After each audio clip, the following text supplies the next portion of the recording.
L'Église de Jésus-Christ sur la terre par son envoyé spécial Papa Simo Kimbangu, dite Église kimbanguiste,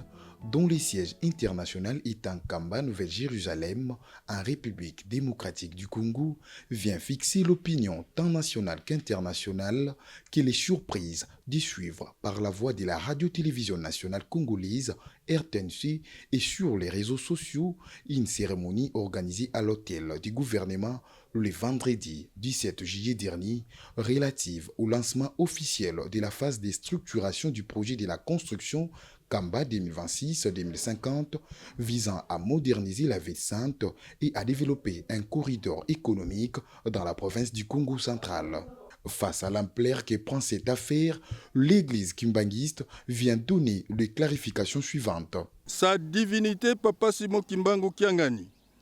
chef spirituel et représentant légal de l'église kimbanguiste, n'a mandaté aucune personne pour agir ni à son nom, ni au nom de l'église kimbanguiste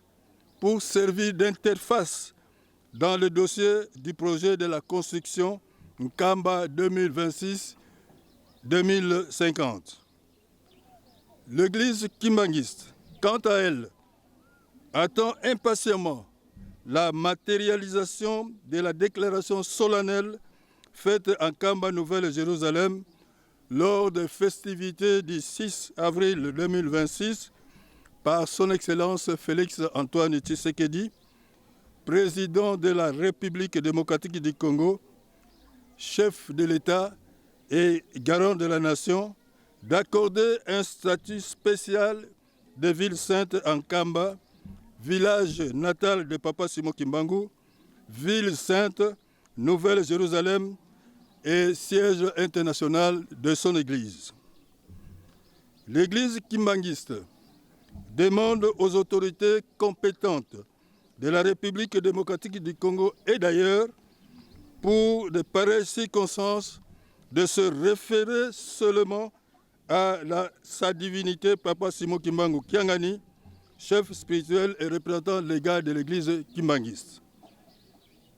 L'église kimbanguiste rappelle qu'aucun projet,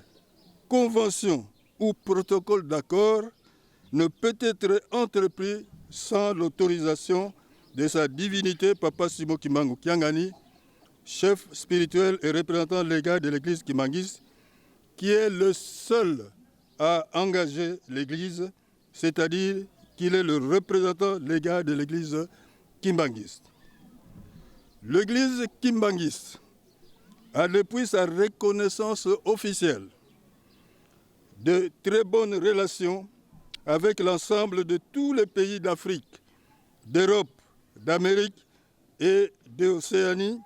entre autres la République arabe d'Égypte et son gouvernement. Il convient de préciser que cette déclaration est intervenue en marge des festivités marquant le 54e anniversaire de l'instauration de la retraite spirituelle ainsi que de la création de la chorale des enfants kimbanguistes, la Koreki.